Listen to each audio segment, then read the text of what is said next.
ได้ไปไหนผัวใหม่วัดชาตินั่นผัวใหม่แล้วเนาะผัวใหม่ในร่างเก่าวะผัวใหม่น่ะคือหาอันได้คือคนเก่าแท้ผัวใหม่ขายหน่วยได้สักขายโลกนี่โอ้ดูให้แล้วเจ้า3หน่วยเจ้าของที่ชัดเจนจัดไปเจ็ดบ่เบิ่นนี่ชัดเจนตัวนี้7,000ได้หน่วยบ่แม่นแล้วบ่แม่น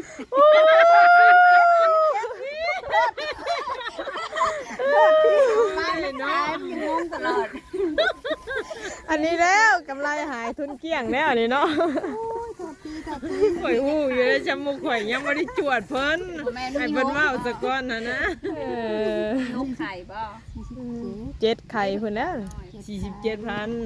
ซีมให้ซีมเลยนี่เอาซีมตัวมันแซ่บโอ้ยเอาไว้รถเอาไว้ขายรถกินเรื่อยอยู่เอาไว้รถสาวต้าบ่ต้องให้แล้วน้อเว้าโอ้ยน้องหามให้ยังนี่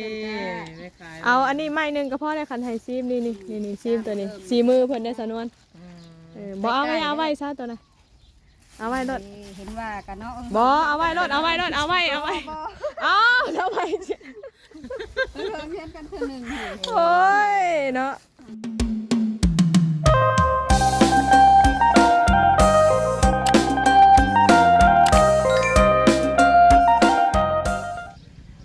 พี่น้อง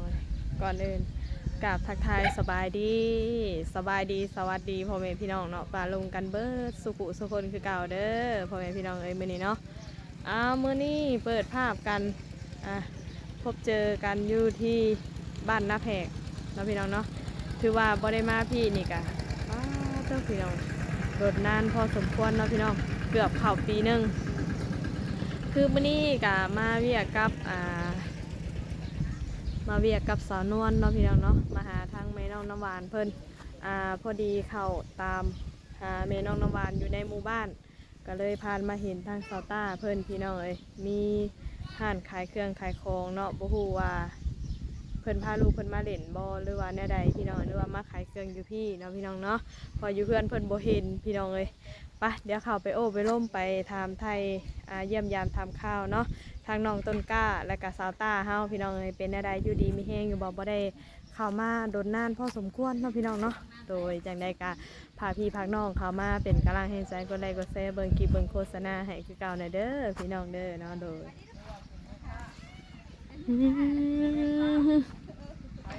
ห้านขายเครื่อง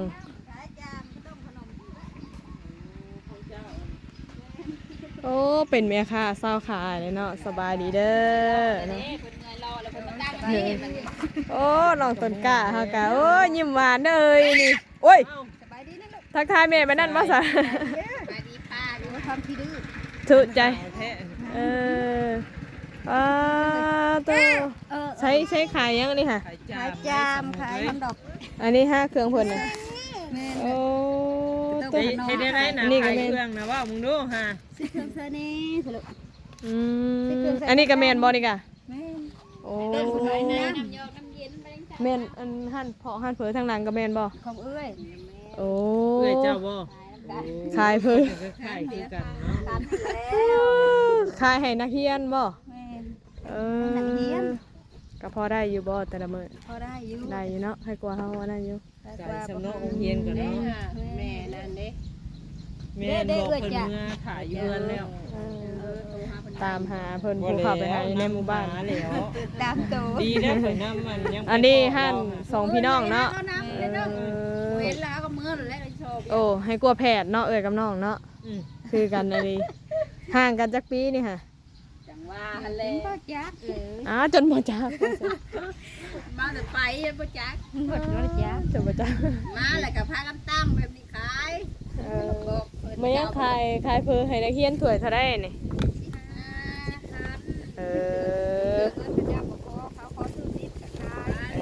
ตามภาษาเนาะเด็กน้อยเขาขายเพลงได้กะอันนั้นบ่ได้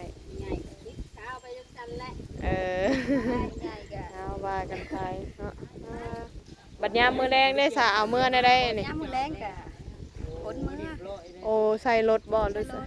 มีซาเล้งบ่ บ่เลยรถจ้ะ เมื่อเบิดอยู่บ่นี่สองเที่ยวพุ่นจังโอ้เที่ยวมาเมื่อพุ่นนะ ทำมาหลังเมื่อ แน่เฮ้ยใหญ่เป็นบ่าวแล้วนี่เนาะสบายดีป้าลุงนะถือใจเด้อค่ะเป็นเนาะถือใจ ถามผัวใหม่เพิ่นนี่ผัวใหม่ได้ไปไหนผัวใหม่ วัดชาตินั่นเลยผัว คือผัวใหม่แล้วเนาะ ผัวใหม่ในร่างเก่าวะ ผัวใหม่น่ะคือหาอันได้คือคนเก่าแท้ผัวใหม่ ได้แบบเก่าโดย ผัวใหม่ในร่างเก่า แบบ เนาะ เก่าแหละสุด เพิ่นไปเฮ็ดหยังซะซุมื้อ หาที่สิ โอ้ สิ ไปหาอหยังของสั้นสูงแล้ว โอ้โลแพงเนาะ เนี่ยแหละหาตัวนี้ เอาซอยกันทำมาหากินเนาะ เลย นี่เด้อเว้าเป็นนะบ่ลูกชาย ยาหากันเริ่มอยากเว้า เว้า เรียนเว้า เว้าคำหนึ่งได้หรอว่า ได้อยู่หาเอิ้นแม่พ่อไปเอิ้น เออ แต่เว้าเป็นแนวอื่น ปีจักเดือนเลย โอ้ยโอ้ยบ่จื้อแล้วบัด อ๋อ แต่เก่าเขาจื้อ ได้นี่แหละ บ่จื้อแล้วที่ไปค่ะบ่จื้อว่าจักเดือนนะ โอ้ยกลัวแล้ว ลูกชายโทน บ่กลัวอยู่เพราะว่าน้องเพิ่นเกิดก่อนลูกเฮาอีกแล้ว แล้วเอ้ยซื้อเลยเลยลูกค้าน้อยนี่แหละ แล้วกำไรเด้ นั่นเลยเนาะยังข่าว2เลยนะ เออเพิ่นก็ยืดห้างได้บัดนี้เนาะตอนยังน้อยเด้เฮ็ดปุดๆอยู่ตะทำสิกินเต๋อเนาะต้นกล้า กินเลย คนดอกขายเนี่ยไรจ้ะคนดอกนี่ ไหนเออ ยำพุดใหญ่แล้วก็ยำสายไก่ได้ ตามภาษาเนาะอันนี้ก็ของเด็กน้อย มาแต่งหำเฮียน ยำ กัน ก็หากระจำแล้วเลยนะ บ่ ไปค่าก็ไปตลาดตอนเช้าครับ ไข่ลูกนี่ขายหน่วยได้สักไข่ลูกนี่ รับด้วยจ้า โอ้ แต่ดูให้แล้ว อันนี้อย่าว่าแต่เด็กน้อยนะผู้ใหญ่กับบ่มีกับข้าวก็แล่นมานี่ได้แม่นบ่หันเด้ฮะ เอาเดี๋ยวมาประมาณนี้เขาอยากตัดอ้อยตัดยังก็มาซื้อ หันเด้ เช้านี่ก็คอยจำน้ำมันทันเขามาสวย ซื้อไข่มาซื้อไข่ไข่ซอยมา ไข่ลูก ขายเป็นนาไม่รู้ อืม ผมไว้อันนี้ฮะขายไปขาย เป็นเท่าไรฮะเบิ้ลฮะซื้อไข่ซอย ล้มนะ ฮะ บ่รับลูกเช้า3หน่วยเช้าของที่ชับเจ็ดดิ จัดไป ไปเจ็ดบ่เบิ้ลนี่ ชับเจ็ดตัวนี้7,000ได้หนู บ่แม่นแล้ว บ่แม่น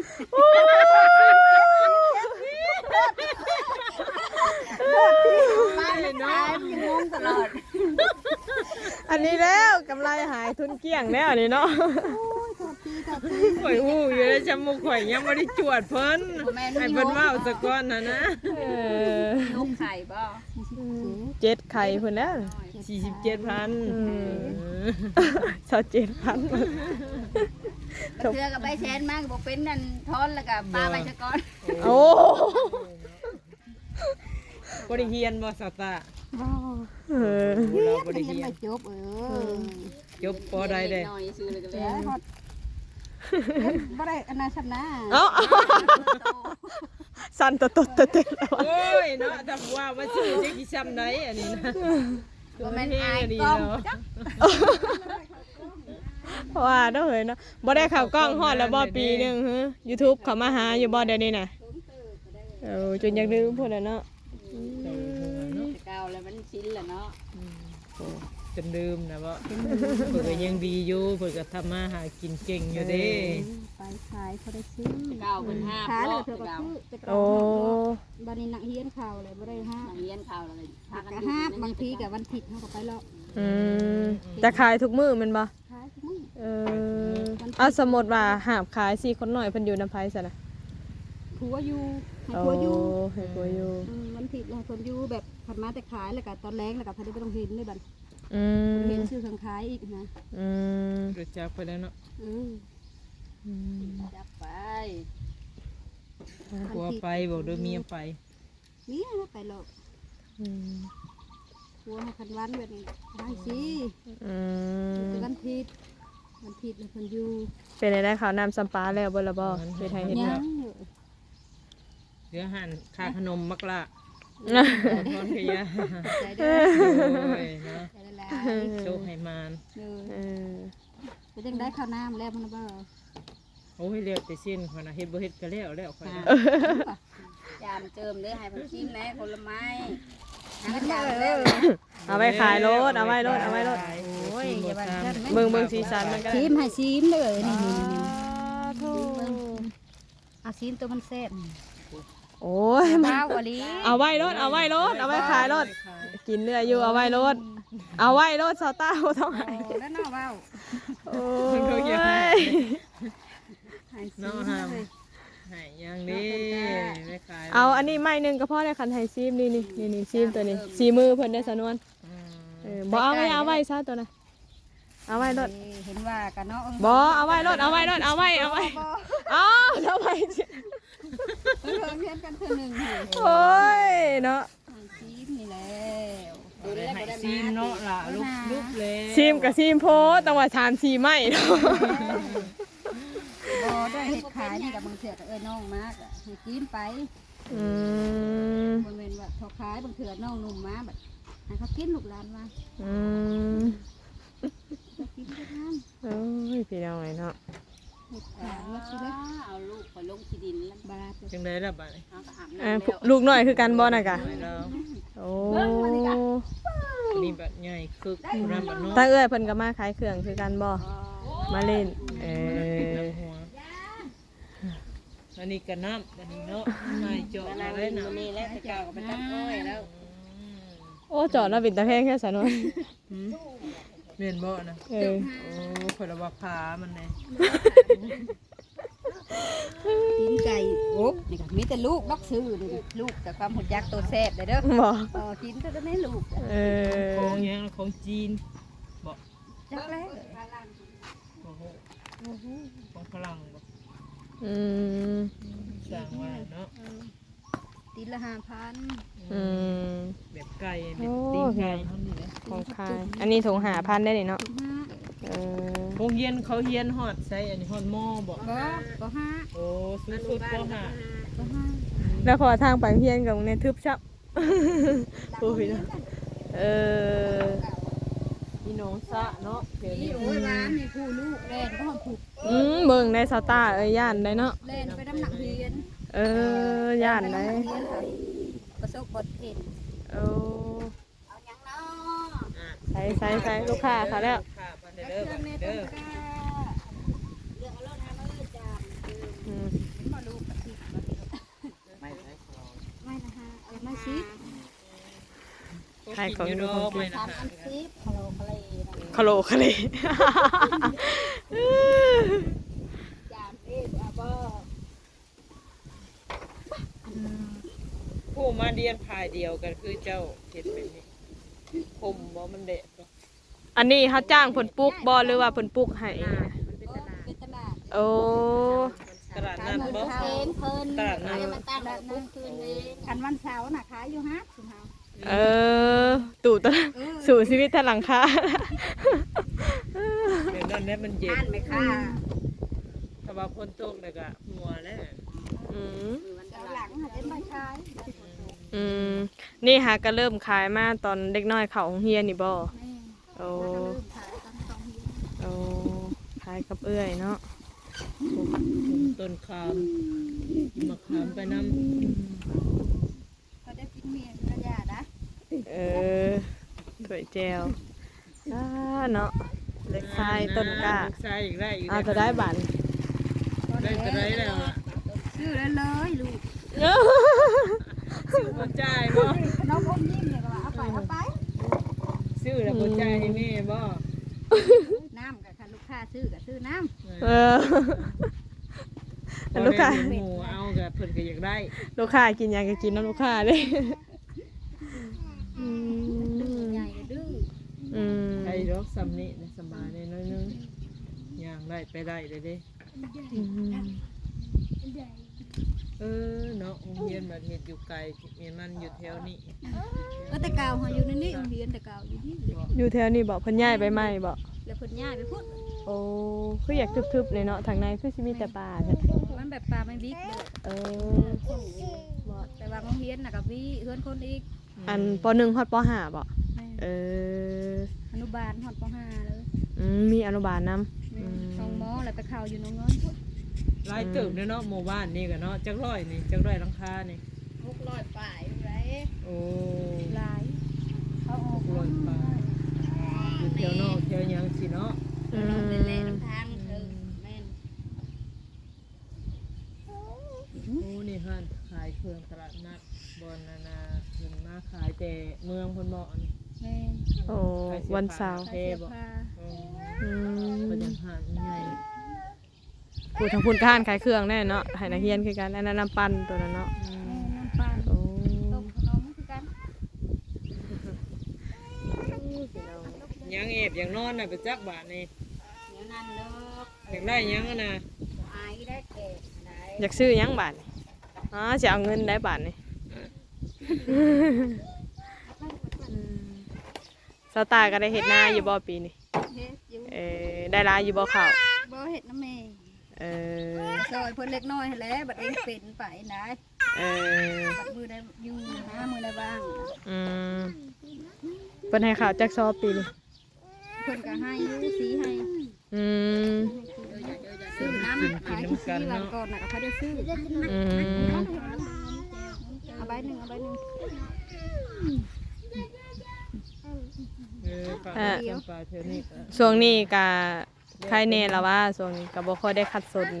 โดย ปานใดติเนาะขายในแล้ว มาได้เห็นแต่เฮือนเนาะอ้าวไปทางใดเด้ว่าซั่น ใบอยู่ดอก ได้ยินแม่เฒ่าน้องโมเพิ่นว่าโอ้ยเพิ่นเป็นแม่ค้าได้เดี๋ยวนี้ว่ะขายเครื่องอยู่โรงเรียนว่ะขี่รถเข้ามากันแน่มาสุดทาง ใบชื่อนะคะ บ่จื้อเหรอ คิดว่าคนมาจดสำนักครูว่าผู้ใด เอ้า หมู่ถามพัน เออ เขามาจดสำนักครูว่ะ อืม ใบจื้อเลย เขาใส่หมวกกันน็อกเลย งั้นไว้บ่แม่นคิดว่าคนในบ้านกลายไปกลายมาหั่นนะ ยังน่ะสิเอาเงินแม่เดี๋ยวก็ซื้อน้ำแม่บ่เนาะลูกชาย เออ อ่า ได้มือหนึงต่อเท่าใดนี่สาวตา โอ้ยขายบางมื้อก็ต้องแทนปลา เออ ขายแล้วก็ไปซื้อ เออ ไปซื้อเครื่องมาเพิ่มหั่นนะ เออ เดินลงมาเนาะ มันไป เอามาขายเขาบอก เขาเมาไปจักว่าเบิ่งคือฮะ ว่า ฮะ เวียด เบียดเนาะ เวียดซื้อผมโอ้โตยังมีเวียดซื้อผมอยู่ว่าเดี๋ยวนี้กะเขาขายไปได้เขาซื้อไปได้ยังมีคนขายอยู่ติผมกะ นี่ เออ นี่ผู้ขายกับขาย ยาวในแค่น้อยก็เป็นล้านก็มีผู้ขาย โอ้ แสน อืม ไปเห็ดผมปลอมนะนี่เนาะ บ้านเฮาบ่อยากมีแล้วเนาะบ้านเฮาเนาะแต่ติไป บ่มีใครอยากขายดอกบ้านเฮาส่วนนั้นก็แบบว่ามันย่านคนอ่อนนะแบบตัดผมขายนี่นะถ้าตัดก็ตัดถิ่มเนาะไว้เขาไปชุมชีชุมหา เอากับใบเคยขายจักเทื่อตัดกับตัดทิ่ม คนอ่อนได้บางคนน่ะตัดได้กะป่วยโชก็มีนะ รางวัลเท่าใด บ่มีไม่ต้องตัดคือเฮาเนาะไปยิกเอาอยู่กลางหัวโลนหลาน เด้ๆๆ ก็เห็นนั่นเขาขายนะเขาว่าขายผมมีอันสินเขากองเขาแลกสินเนาะ ๆอืม พอไปปืดเบิ่งหัวเราอุ้ยล้านอยู่กลางงอนกลางหยัง เออ ตัดซอย สั เอา มพีแต่สิเอาแล้วเนาะ ร้านอยู่ไหนพุ่นเลย อืม ใช่ เบิ่งดูเฮ้ยจับเบิ่งหน่อยก่อน คึกนะ อ๋อ เนาะ โอ้ยบ่ได้กินข้าวแล้วเดี๋ยว กินแต่นมยังกินอยู่บ่นม กิน นมกล่องบ่ เปลี่ยนน้ำป่องให้เพิ่นเลย เออ บ่ได้ติด บริติด โอ้10 โลคนนี้ ทางเพิ่นบ่สบายใน อืม โล10 โล ไปสู่กินข้าวกินแต่นม อืม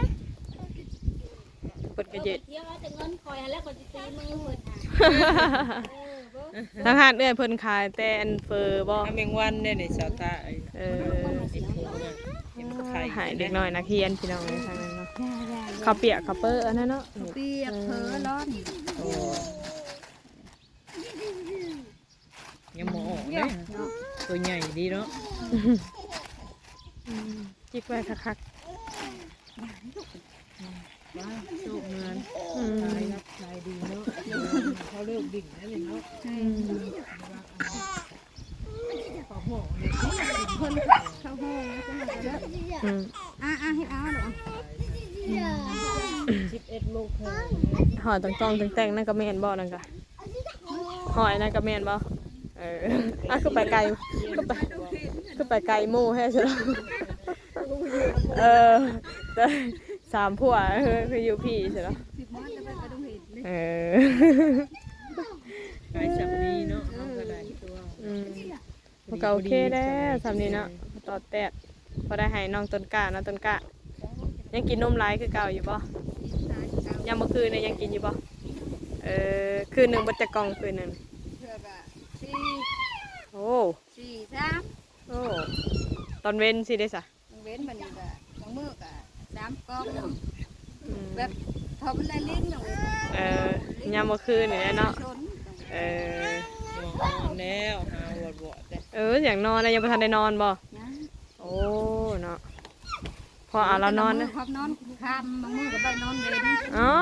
มีหมู่นักเรียนมาลิ้นน้ำค่ะ กำลังสอเนาะตอนนี้ ไปฉันเนาะจังไดก็กลับป้าเด้อมื้อนี้เด้อ อยู่ดีมีแฮง ตามข่าวเนาะ ซื้อได้ขายมานก็เก้าเนาะ รวยบ่ลืม ของฝากเพิ่น ใจละลายเด้อ เด้อ เนาะ กับป้าเด้อทางนี้เด้อแผดได้ตาเด้อแผดน้องตาเด้อคือกันขนาดพี่น้องเลยโอเคพี่น้องสำหรับคลินิกค่ะแวะเวียนค่ะมาเยี่ยมยามถามข่าวทางน้องตาเพิ่นหลังจากนี่ก็ดีขึ้นหลายว่าซั่นเนาะเพิ่นก็เป็นแม่ค้าเช้าขายพอได้จุนเจือครอบครัวเนาะพี่น้องเนาะจากนั้นสำหรับคลิปนี้ก็ขอขอบใจ FC เบิร์ดสุขุสุคนเด้อพี่น้องเด้อเข้ามาให้กำลังใจเนาะสำหรับคลิปนี้ก็สิได้เดินทางกลับก่อนพี่น้องให้สบายดี